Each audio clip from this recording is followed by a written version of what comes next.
Rockstars, I'm Erik Voss, and perhaps the most interesting question coming out of Fantastic Four First Steps is, what did Sue see in the moment of her death before her son Franklin Richards resurrected her using the power cosmic? Susan Storm actress Vanessa Kirby has said she's been doing some deeper research into how people who have undergone near-death experiences have changed on the other side, saying it will be important for Avengers Doomsday. So something about what happened in that moment with Franklin tells us a lot about what's going to be coming in that film. Based on what we've learned about the power cosmic in First Steps and what we know about the plot of Doomsday and some details we miss in this moment with Sue and Franklin and another key moment in the post-credit scene, I think we might have figured out what Sue saw. And as we approach this collision of the different factions of Marvel heroes, I have chosen to rock the gear of the only one true Avengers team, the New Avengers, which is available for purchase at our merch store, nerdright.shop, which has a ton of nerdy designs on shirts, hoodies, and other great gear that make awesome gift options and support us directly at New Rockstars. In Fantastic Four First Steps, Susan Storm, the Invisible Woman, expends all of her life force to cast a force field powerful enough to drag Galactus into the teleportation portal and shove him through it. And when she falls back, you can see a puff of her breath leaving her body, which, as someone who has gone through this when his WandaVision Mephisto theories got debunked, I can tell you this is exactly what it looks like when your soul leaves your body. But also, as someone who has experienced divine resurrection when Mephisto was eventually confirmed in the MCU, I can also tell you that Sue's reawakening is what it looks like after you've seen the light and have returned to the land of the living, with again off the Whitean level of enlightenment and insight. Sue's eyes fill with a purple tinted swirl of stars, matching the color of the power cosmic that glowed from baby Franklin's hands. And we hear an interesting sound accompanying her gasp. It's kind of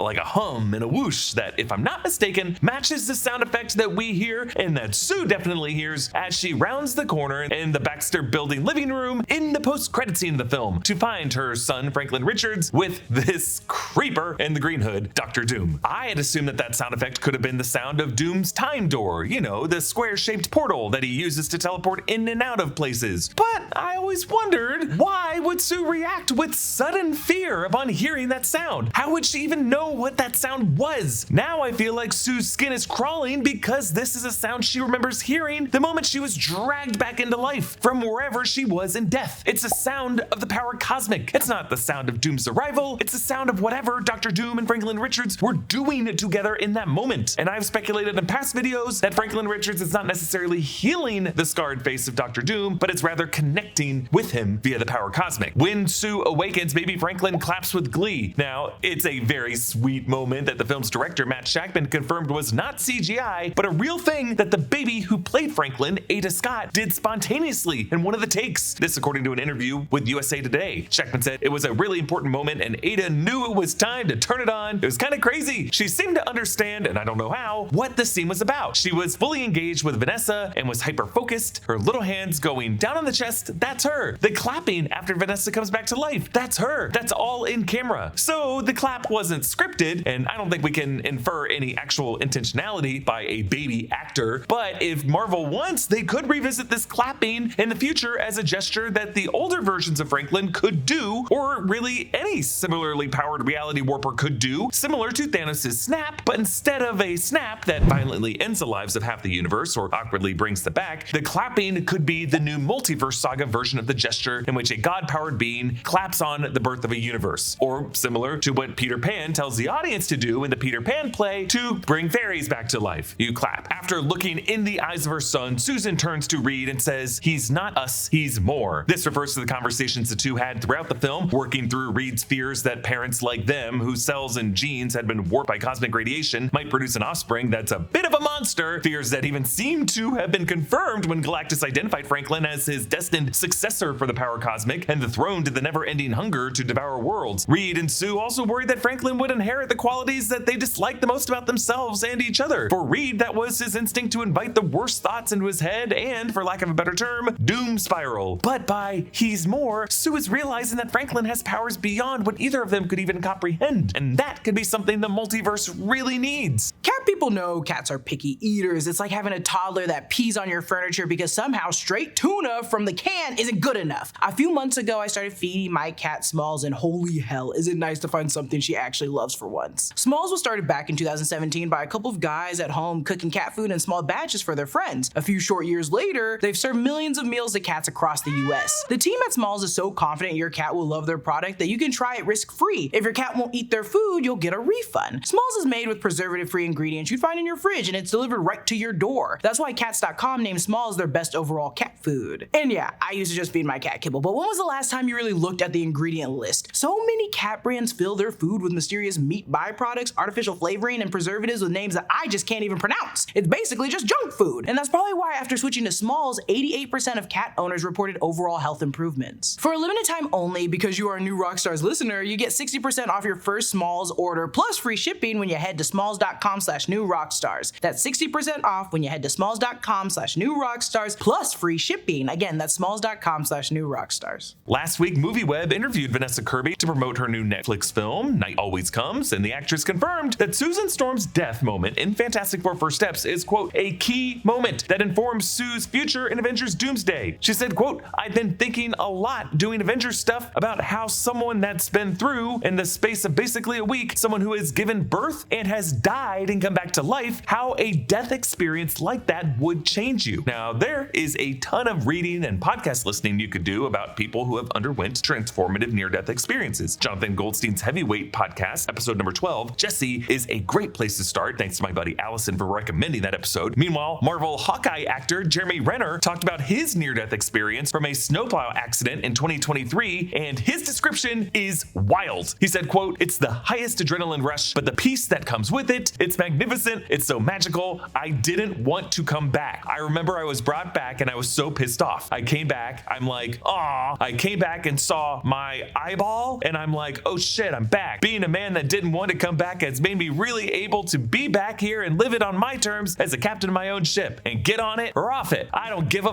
I'm going to live life on my own terms and for nobody else. Whoa, okay, yeah, you can see how this is pretty heavy stuff that Vanessa Kirby is digging into. So putting all the pieces together, I believe that what Sue Storm witnessed during her moment of death and saw in her eyes as she regained consciousness, the burst of stars and that purple glow, was the origin of the power cosmic. She saw the death cycle of a universe and the birth of a new universe. We learned in this movie that Galactus is 14 billion years old, and he spawned in this universe at the moment of our Big Bang, which was about 14 billion years ago. We know from comics that he originally came from the previous iteration of the universe, which was the 6th iteration, and then gestated inside of a cosmic egg, survived what was known as the Big Crunch of that universe, which is how a universe dies, it condenses upon itself, and then he hatched into this new universe when it formed via the Big Bang. That process is what imbued Galactus with the power cosmic. So the fact that Franklin Richards is the first being Galactus has found after 14 billion years, who also has a power cosmic, suggests that this cycle is going to happen again. I believe what Sue saw was the big crunch of her universe, the death of the universe on an incursion collision course in Avengers Doomsday, which includes her home universe of Earth 828. I think Sue saw that big crunch, and she also saw what Franklin will do after Secret Wars birth a new universe, a new Big Bang. That's why she told Reed that Franklin is more, and it's why she felt that shudder when she heard that sound of her resurrection 4 years later one morning, because it signaled to her that this green cloaked stranger also knows this power. Now, what's even crazier is the Marvel Cinematic Universe already showed us what that looks like, potentially what Sue saw in the opening seconds of Loki's season 1 finale. Over the opening Marvel Studios title, we heard sound bites of past famous Marvel moments, including the music of It's Been a Long, Long Time, that we think, based off of rumors that they're reconstructing the Steve and Peggy house from the Avengers Endgame final scene, we might be hearing that music again in the opening moments of Avengers Doomsday. And after we hear all those sound bites, we zoom out through the cosmos and we hear echoes of famous historical moments, and then this whole universe undergoes a literal big crunch, and then we move out from a black hole and then back down another black hole. Speed all of this up by like 10 times, and that's what I believe we are really seeing in Sue's eyes, or at least what Sue is seeing. So while it's easy to say the Marvel multiverse saga has been disjointed, I think we might be able to look back at Loki, Doctor Strange and the Multiverse of Madness, the Marvels, Deadpool and Wolverine, Thunderbolts, and Fantastic Four First Steps, and see how really all of these paved the way for Avengers Doomsday. Comment down below with your thoughts, and a special thanks to one of our YouTube members, Sin City Monster, who supports us at the executive producer level. Follow me at EA Voss and subscribe to all the channels in the New Rockstars network for breakdowns and news coverage of everything you love. Thanks for watching, and I'll see you next time. Bye.